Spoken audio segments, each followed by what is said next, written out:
tous les objets dans votre maison peuvent avoir un impact sur vous et sur l'énergie de votre maison.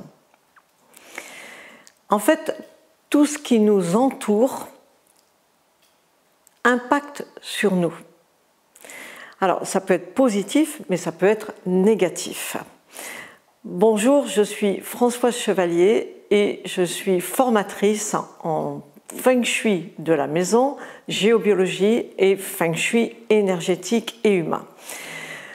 Alors, c'est un sujet qui est important et dont on parle peu. Comment tout ce qu'on met dans nos maisons, et on a beaucoup de choses dans nos maisons, peut venir agir positivement, c'est très bien, mais quelquefois négativement sur nous, et c'est bien de comprendre ce que c'est et de savoir comment reconnaître ces objets en question. Alors, je travaille le Feng Shui depuis longtemps dans les maisons et c'est une partie importante, c'est une partie de nettoyage. Quand j'ai mes élèves en formation, je leur raconte quelquefois qu'est-ce qu'il y avait dans la maison de mes parents quand j'étais petite à la campagne. Je vais vous dire, il n'y avait pas grand-chose. Il y avait une table, il y avait des chaises, il n'y avait pas de canapé, il y avait 2 armoires, une pour le linge, une pour la vaisselle, il y avait une cuisinière à bois et en gros, il n'y avait pas grand-chose. Il n'y avait pas l'eau courante, vous voyez, c'était limité. Il y avait peu d'impact des objets. Dans les chambres, il y avait des lits, une armoire, et voilà, il n'y avait rien d'autre. Aujourd'hui, si je vous laisse regarder tout ce que vous avez dans la maison, surtout au niveau des objets, parce que dans l'ancien temps, les objets n'avaient qu'une fonction d'utilité, il n'y avait pas de décoration, on ne connaissait pas ça. Et maintenant, regardez tout ce que vous avez sur vos murs, sur vos sols, sur tous les objets qui sont posés dans votre maison et regardez bien, ressentez-les et regardez si vous avez l'impression qu'ils sont positifs ou pas forcément positifs. On a beaucoup d'objets qui ont des connotations négatives. Alors je vais vous donner des exemples, ça va mieux vous parler, je vais vous donner des exemples. Par exemple, j'ai eu une maison, je crois que c'est le summum de ce que j'ai rencontré, une maison dans laquelle j'ai travaillé et la dame était entrepreneuse, elle vendait des placements et ça ne marchait pas, elle n'y arrivait pas. Et elle m'avait fait venir dans sa maison et quand j'ai commencé à visiter la maison, il y a une pièce où j'ai eu un mouvement de recul. Et elle me dit « Ah, qu'est-ce qu'il y a quelque chose ?» Je dis « Oui, il y avait c'était un objet, c'était comme une statue qui me dérangeait. » Et elle me dit « Ça vient d'Afrique. » Ok, je dis « Je ne sais pas pourquoi, j'ai un petit dérangement, voilà, en énergie, je ne ressens pas bien. » Et elle me dit « Mais vous savez, il y a 7 ans, on a un monsieur qui est venu chez nous, un géobiologue, et il nous a expliqué qu'ils avaient des masques en fait, qu'ils avaient ramenés comme des souvenirs de voyage.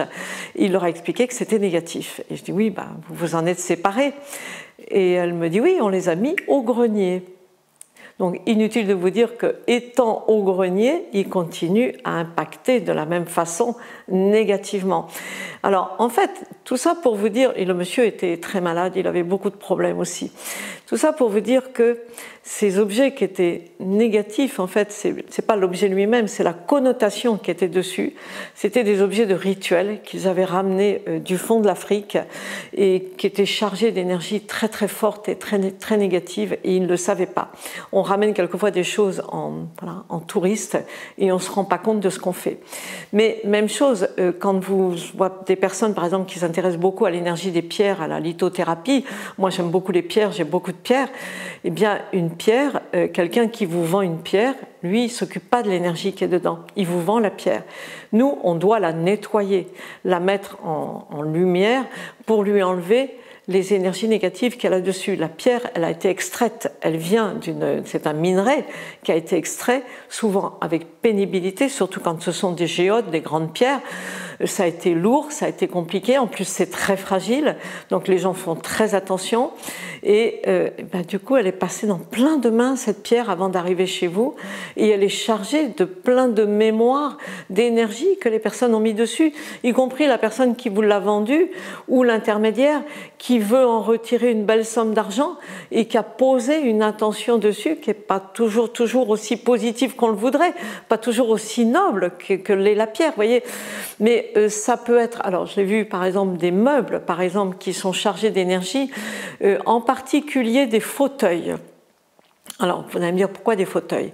Eh bien, parce que, comme on dit, quand on est malade ou quand on est en fin de vie, on séjourne beaucoup dans le fauteuil. Par exemple, vous faites une fracture, vous ne pouvez pas marcher, vous allez rester dans le fauteuil. Eh bien, ce fauteuil dans lequel vous vous êtes posé pendant longtemps, il a besoin d'un bon nettoyage énergétique parce qu'il a gardé les mémoires de la souffrance. Et sur un fauteuil, par exemple, de grand-père, souvent on me dit... Mais c'est le fauteuil de mon grand-père, j'en ai hérité. J'ai même souvent une colonne de souffrance. J'ai vraiment un cumul de souffrance dessus qui fait que s'il n'est pas nettoyé, vous êtes content, vous avez ce bel objet chez vous et en fait il abaisse la vibration de votre maison, il vous la plombe comme on dit. Alors que c'est un souvenir, voilà. Donc il faut vraiment apprendre à le travailler.